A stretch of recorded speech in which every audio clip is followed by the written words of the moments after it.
This is the worst year of Lamar's career. Not even close. He has just so many misses. Lamar's got the same type of misses that JJ McCarthy has had this year. Just egregious misses. Good luck next year, Baltimore.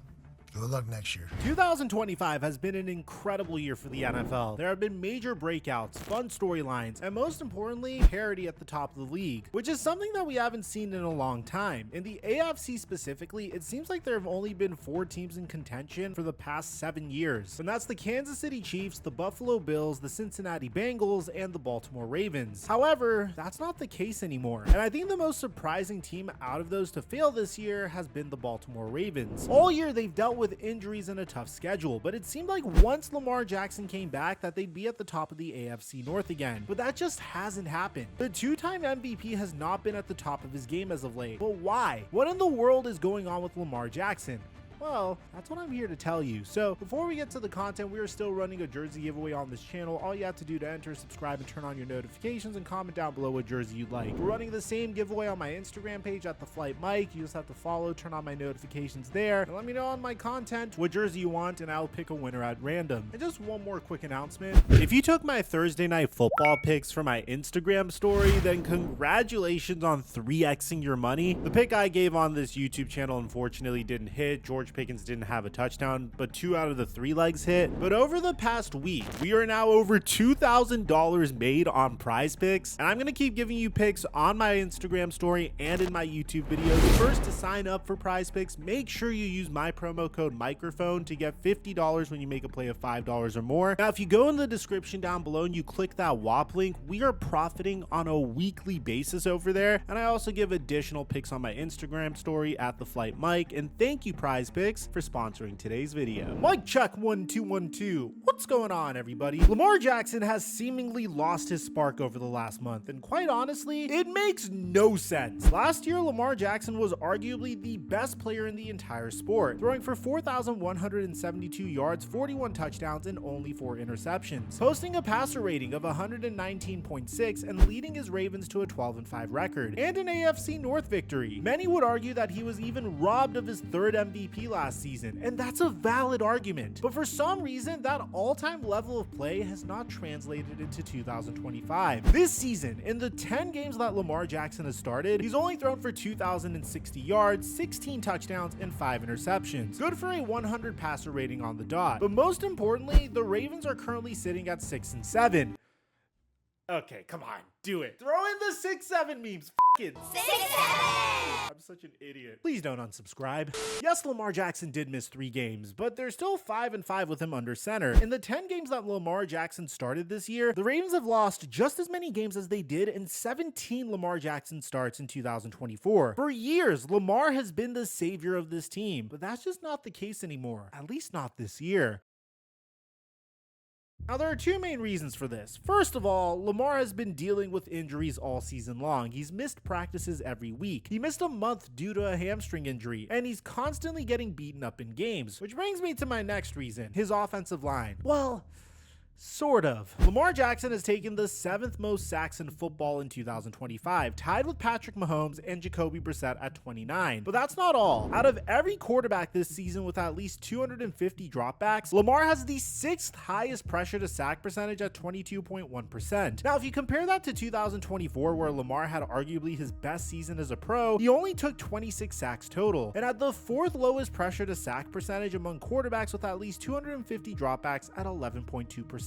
This year, teams are sacking Lamar Jackson twice as much, and you could say it's fully on the offensive line, and you could say it's fully on Lamar, but it's really a mix of both. According to PFF, the Ravens have the 10th worst pass blocking grade this season at 62.3. However, that number is a tad bit skewed due to guys like Ronnie Stanley and Tyler Linderbaum playing solid thus far. Where the Ravens offensive line really starts to fall apart every week is at the guard position. Both starting guards for the Ravens, Daniel Falele on the right side and Andrew Voorhees on the left left side are in the bottom 10 for offensive guards this season, according to PFF's pass blocking grade at 9 and 10 respectively. No other team has guards in the bottom 10. The guard position has been killer for the Ravens this season, but this doesn't mean that Lamar Jackson isn't to blame as well. When it comes to taking sacks that are your own fault, Lamar Jackson statistically has the most this season with 17. Now, if you look at the names on this list, you'll notice that these are 5 of the best quarterbacks in the entire NFL, and guys who love to create something out of nothing. So this might not mean much to you on the surface, but let's take a deeper look at it. If you look at the percentage of sacks taken that are the quarterback's fault, Lamar Jackson leads by a wide margin at 28.6%, with the second highest, Josh Allen, having 4 fewer percent responsibility. That list is relatively similar to the sack list, but let me show you the alternative that really proves my point. If you look at the percentage of sacks taken that are the offensive line's fault, Lamar Jackson is dead last in that as well, by an even wider margin, with the offensive line only taking 65.5% responsibility for his sacks, and his second least being the New England offensive line with 73.6% responsibility. That is an absurd difference. Baltimore's offensive line hasn't been perfect, but Lamar Jackson definitely hasn't made it any easier for them. He's trying to do too much on a bum leg, and that's simply not going to work. Breaking news to you. I'm not interrupting your normally scheduled programming. Lamar Jackson isn't playing well. He's just not. Now, in case numbers aren't good enough to show you the lackluster play from Lamar Jackson this season, so maybe some film will be, because I don't just like throwing stats at you guys. I also like to make sure you guys understand that the eye test isn't being passed here either. I'm going to show you a few plays from Lamar Jackson against the Pittsburgh Steelers on Sunday, and it's not pretty. The first play I'm going to go over is a pretty simple one, but it set the tone for the rest of the game, and not in a good way. On 3rd and 5 on their own 31-yard line, the Ravens were looking to answer back after an Aaron Rodgers rushing touchdown that gave Pittsburgh an early lead, but they would need to convert here if they wanted to keep driving down the field. Pittsburgh has 5 guys in the box to start this play, and knowing how terrible both Lamar Jackson and the Ravens offensive line have been under pressure this season, it wouldn't be a bad idea to send a blitz on 3rd down. The Ravens are running a tight shotgun formation, and with only 5 yards to the sticks, this opens up the sidelines against man coverage on both sides. This is going to be a battle of who can finish the play quicker. Can Pittsburgh get to Lamar before he can make a play, or can Lamar get rid of the ball before Pittsburgh blows him up? Well, once the ball is snapped, we find out. Despite having 5 guys in the box, Pittsburgh only rushes 3 of those men, with a blitzing Brandon Echols coming from the slot corner position. This is 4 rushers, including a defensive back, against 6 Ravens blockers due to Baltimore's 3rd down back sticking in the backfield to help protect the passer. Lamar Jackson drops back, and he goes over his reads, and there's only one route that I really want to point out here, and that's what Isaiah Likely does from the slot. While the rest of the Ravens immediately break into their routes as soon as the ball is snapped, Likely delays his route for just a fraction of a second. He does this, runs a 5-yard curl route that sits in between the Pittsburgh zone that's being run, and he ends up being wide open at the sticks for what would be an easy first down if targeted. However, Lamar Jackson doesn't seem to see him. He's going through his progressions in the backfield, but it's not a left to right thing. He starts by looking for a deep route on the left side of the field, and then he immediately darts his eyes over the middle of the field to look for his second option. Isaiah Likely was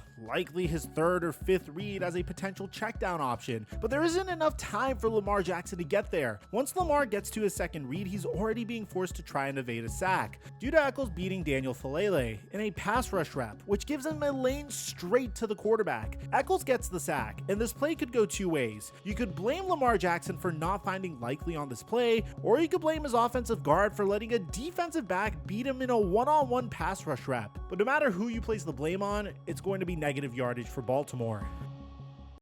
The next play here is probably the one that everyone is going to talk about from this game, and rightfully so. In yet another 3rd and medium situation in their own territory, which by the way Baltimore loves, Lamar and the Ravens are in a very similar situation as they were in the last play you saw. Because of that, I won't break down the pre-snap as much as I usually do, and I'll focus more on what happens post-snap, because that's where this play gets really juicy. The ball snaps, Pittsburgh once again rushes 4, but this time the Baltimore offensive line does its job. The only threat that Pittsburgh initially has at creating pressure is TJ Watt, who happens to be one of the greatest pass rushers of all time. Watt is going to bull rush right tackle Roger Rosengarten, but ironically enough, Daniel Falele, without a man to block, comes over and absolutely obliterates Watt, completely erasing him from the play and creating a lane to the right for Lamar to scramble and extend the play, because every single receiving option is strapped thus far. Lamar does use this space to scramble and extend the play, and with that chemistry that he and the Baltimore receivers have built over the years, a couple of them start to break toward the sideline to create some space and and give Lamar an easy throw out of the pocket. One of those receivers is Rasheen Ali, who not only breaks towards the sideline, but he also breaks up the field, completely losing his man due to his eyes being locked onto Lamar. Lamar has his open man.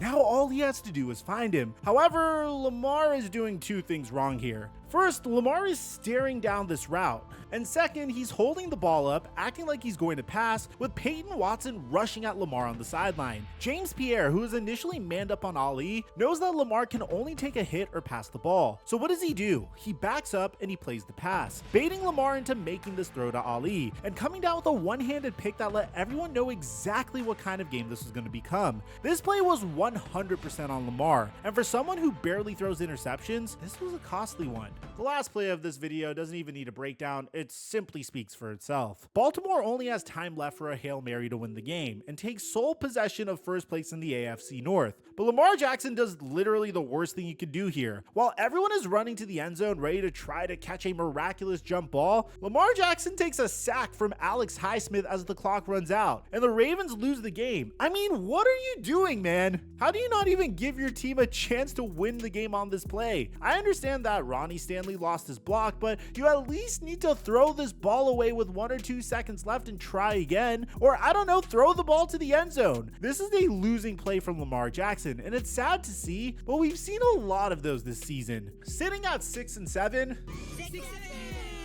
the Baltimore Ravens somehow still hold their own destiny in the playoffs, with an opportunity to win the AFC North if they win out. But with games against the New England Patriots and the Green Bay Packers remaining, I'm not sure that will happen. On top of that, they play Pittsburgh and Cincinnati one more time each, who are two teams that Baltimore has lost to in the last 2 weeks. The season is looking like it's over in Baltimore. If you're a Ravens fan, don't be too upset, because at least you'll get a good draft pick. Let me know what you guys think about this in the comment section down below, because if you think this is bad, you should see what the hell's going on with the Kansas City Chiefs. I mean, I broke down what they're doing wrong, how we've never seen this in NFL history, and whether this could truly be the end of the Kansas City Chiefs. I'll leave a link to it in the end screen. I'll meet you guys there. I'm your boy Mike, and I'm dropping our mic until our next upload.